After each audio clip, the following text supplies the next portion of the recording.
अथ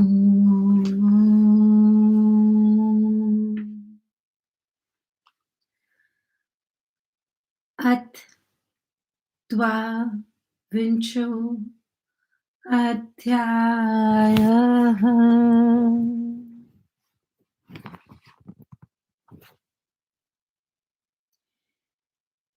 ऋषि उचु अग्राहं शिवनेवेद्यमिति पूर्वं श्रुतं वच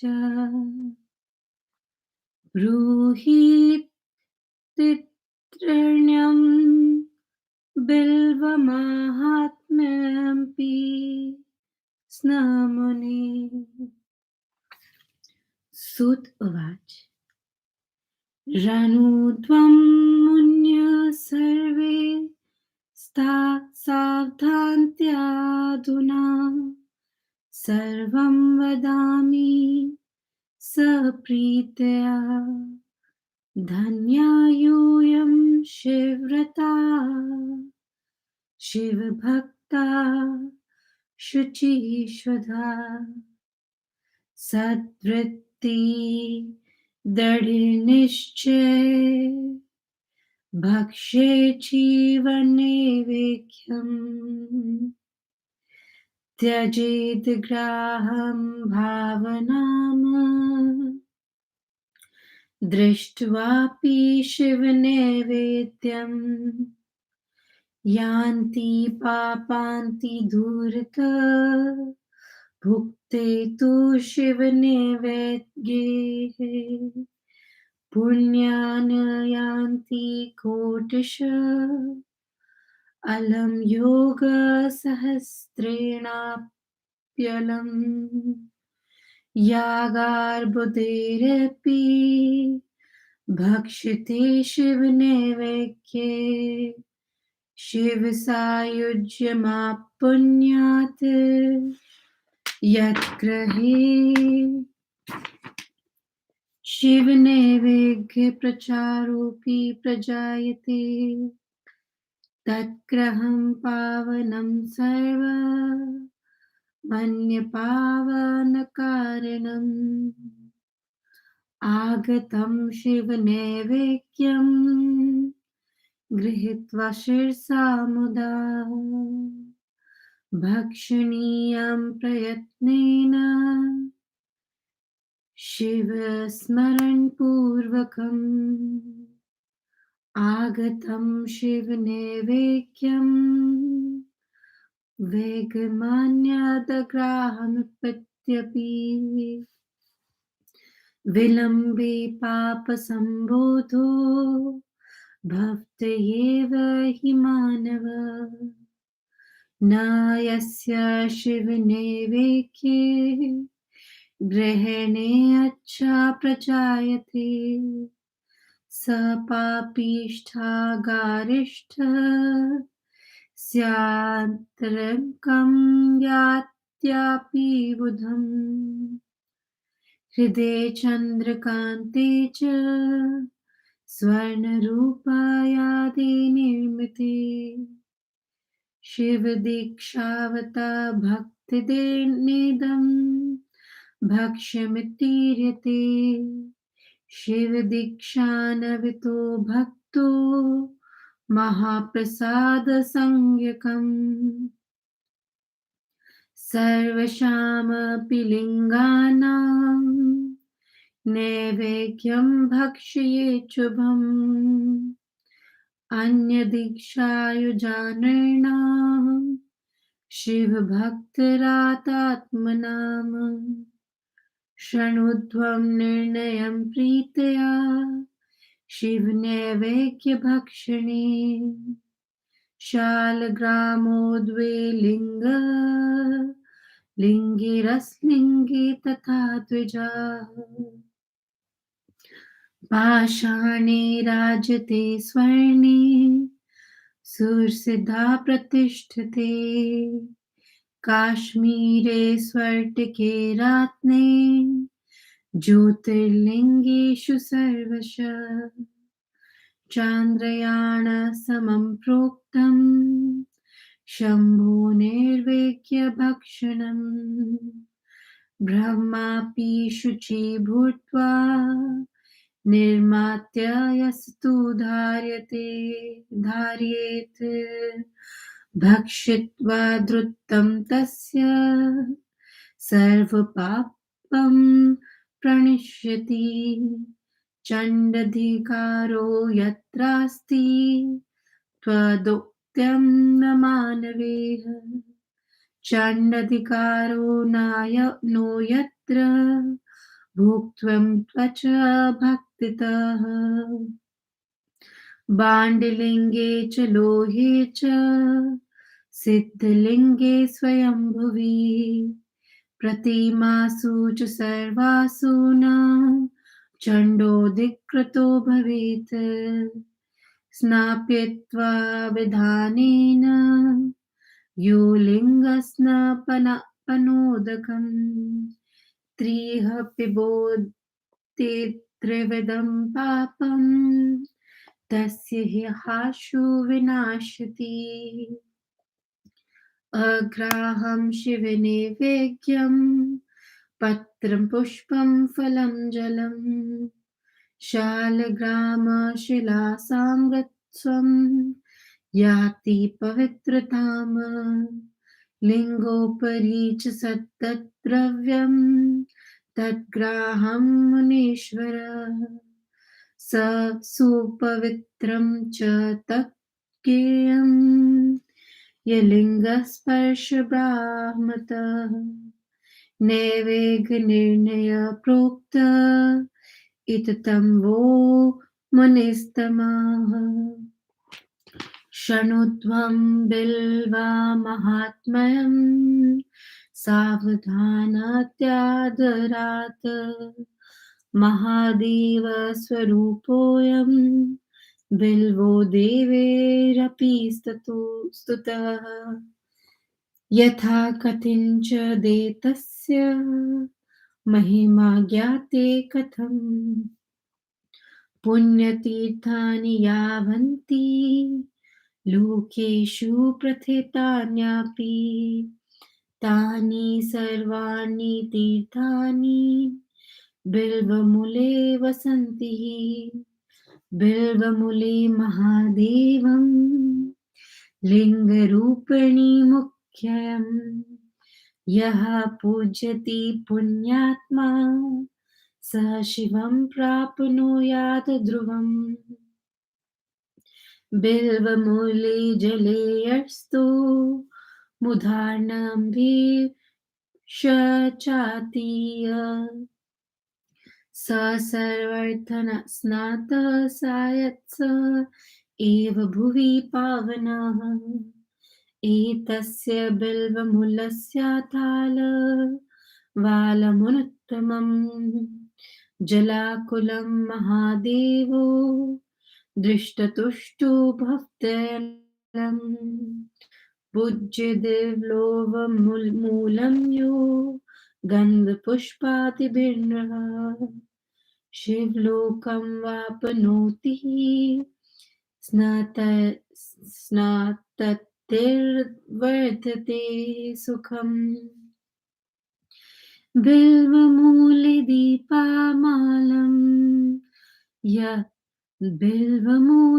दीपमालं यः कल्पयति सादरम् स तत्त्वज्ञानसम्पन्नो महेशानातर्कतो भवेत् बिल्वशाखं समादाय हस्तेन नवपल्लवम् गृहीत्वा पूजयेद् स च पापे प्रमुच्यते बिल्वमूले शिवरतं भोजेऽघस्तु भक्तितः एकं वा कोटिगुणितं तस्य पुण्यं प्रजायते बिल्वमूले क्षीरयुक्त मन्नमाचेन संयुतं योदगाचे भक्तया स दरिद्रो न जायते। साङ्गोपाङ्गोमिति प्रोक्तम् शिवलिङ्ग प्रपूजनम् प्रवर्तानां निवृत्तानां भेदतो द्विविधं द्विजाः। प्रवृत्तानां पीठपूजा सर्वभाष्टि प्रदा भुविः। पात्रेणैव प्रविस्तस्तु सर्वपूजां समाचरेत्। नैवेद्यमभिषेकान्ते शालित्रेण समाचरेत्। पूजान्ते स्थाप्य लिङ्गं पुटे शुद्धे पृथ्रगृहे। करपूजानिवृत्तानां स्वभोज्यं तु निवेद्यते। निवृत्तानां परं सूक्ष्मं लिङ्गमेव विशेष्यते। विभूत्यभ्यर्चनं कुर्यात् द्विभूतं च निवेदित। पूजां कृत्वा तथा लिङ्गं शिरसा धार्यते सदा। इति श्री शिव महापुराणे प्रथमायां विघ्नेश्वर संहितायां शिवनिगमवर्णौ नाम द्वाविंशो अध्यायः।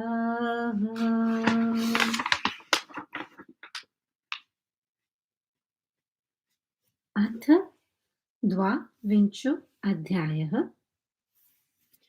ऋषियों ने कहा, हे सूत जी, हमने पहले सुना था कि शिवजी के नैवेद्य को ग्रहण नहीं करना चाहिए। उसके निर्णय तथा बिल्व के महात्म्य को हमें सुनाएं। सूत जी ने कहा, हे मुनियों, आप सब धन्य हैं तथा शिव के भक्त हैं। मैं प्रेम पूर्वक आप लोगों से कहता हूँ, आप मन लगाकर सावधान होकर उसके रहस्य को सुनिए। शिव भक्त तन मन से शुद्ध होकर व्रत धारण कर मन में दृढ़ निश्चय करके आग्रह भावना को छोड़कर शिव नैवेद्य को ग्रहण करे। शिव जी के नैवेद्य को देखते ही दूर से पाप भाग जाता है और उसे खा लेने पर करोड़ों पुण्य स्वयं चले आते हैं। हजार अथवा अरब संख्या में यज्ञ करने की कोई आवश्यकता नहीं है। केवल शिवजी का नैवेद्य खा लेने मात्र से भक्त को शिव सायुज्य की प्राप्ति हो जाती है। जिसके घर में शिव नैवेद्य का प्रचार भी होता है, वह घर पवित्र है और वह दूसरों को पवित्र करने का भी कारण होता है। शिव नैवेद्य को आया हुआ देखकर उसे शिरोधार्य करना चाहिए और उसे शिव का स्मरण करते हुए सेवन करना चाहिए। आए हुए शिव के नैवेद्य को देखकर अच्छा फिर ले लेंगे, इस प्रकार देर करने से मनुष्य को उसके अपमान करने का पाप लगता है। जिसके मन में शिव प्रसाद को ग्रहण करने की इच्छा नहीं होती, वह महान पापी अवश्य नरकगामी होता है। सोने, चांदी आदि धातु से बनी हुई चंद्रकांत शिव की मूर्ति को हृदय में धारण करने वाले शिव भक्त को ही इस शिव नैवेद्य की भक्षण का अधिकार ऐसा कहा गया है।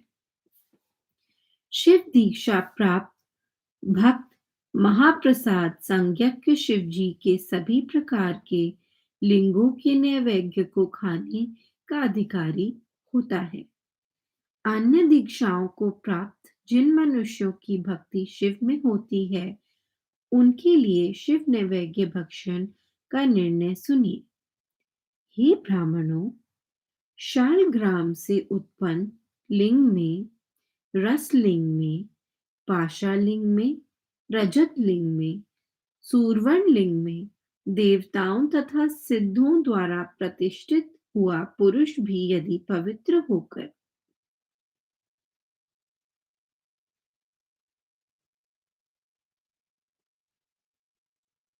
यदि प्रतिष्ठित होकर शिव के निर्माल्य को धारण करे तो उसका भक्षण करने से उसके सब पाप नष्ट हो जाते हैं।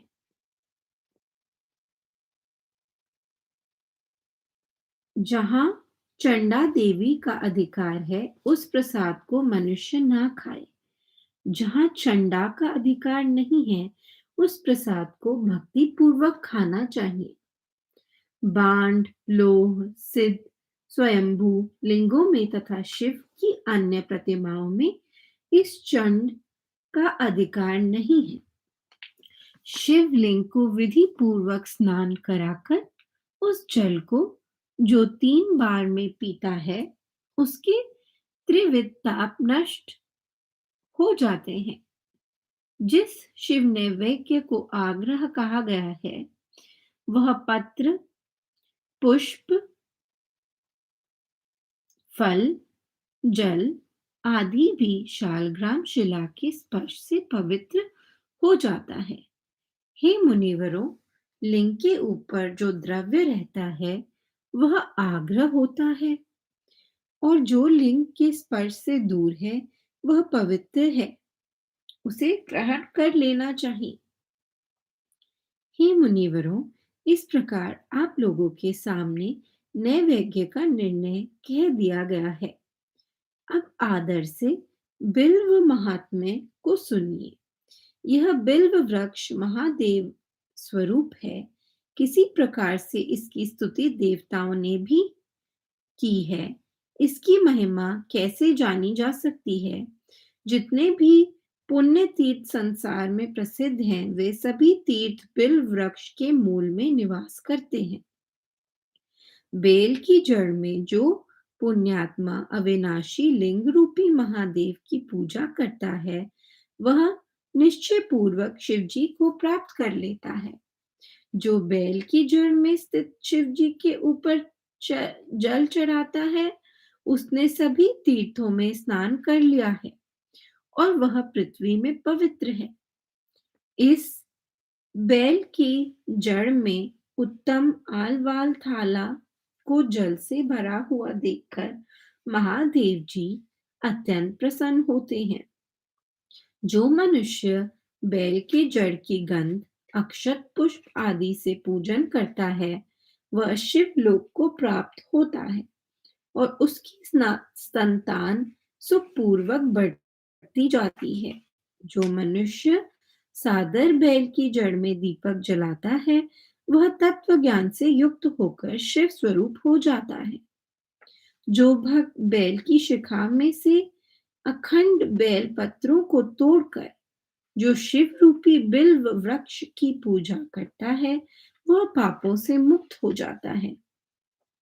बिल्व मूल के पास जो एक शिव भक्त को बैठाकर भक्ति पूर्वक भोजन कराता है, उसे करोड़ ब्राह्मणों को भोजन कराने के बराबर फल मिलता है। बैल की जड़ में दूध तथा घी से तैयार किए अन्न को जो शिव भक्त को खिलाता है, वह कभी दरिद्र नहीं होता। शिवलिंग का पूजन सांगोपांग कहा गया है। ये ब्राह्मणों, यह प्रवृत्ति तथा निवृत्ति मार्ग भेद से 2 प्रकार का कहा गया है। जो लोक व्यवहार में प्रवृत्त है, उन्हें इस भूलोक में पीठ पूजा करनी चाहिए। वह सभी प्रकार की कामनाओं को पूर्ण करता है। उसे योग्य ब्राह्मण द्वारा सभी प्रकार का पूजन कराना चाहिए। रुद्राभिषेक के अंत में शाली अन्न का नैवेद्य चढ़ाए और पूजा के अंत में उस लिंग को शुद्ध घर में अलग रख दे। बलि पूजा कर लेने के बाद शिव भक्तों को भोजन कराना चाहिए और जो संसार से निवृत्त है उनके लिए केवल सूक्ष्म लिंग की उपासना का ही विधान है। विभूति भस्म से पूजन करके शिव जी को विभूति चढ़ाएं। पूजा समाप्त करने के बाद सदा शिवलिंग को शिरोधार्य करें। इस प्रकार परमाहेश्वर पंडितारजी त्रिपाठी के पुत्र डॉक्टर ब्रह्मानंद त्रिपाठी द्वारा रचित शिवाटिका टिप्पणी आदि से सम्मिलित शिव महापुराण में शिव नैवेद्य तथा बिल्व महात्म्य वर्णन नामक 22वां अध्याय समाप्त।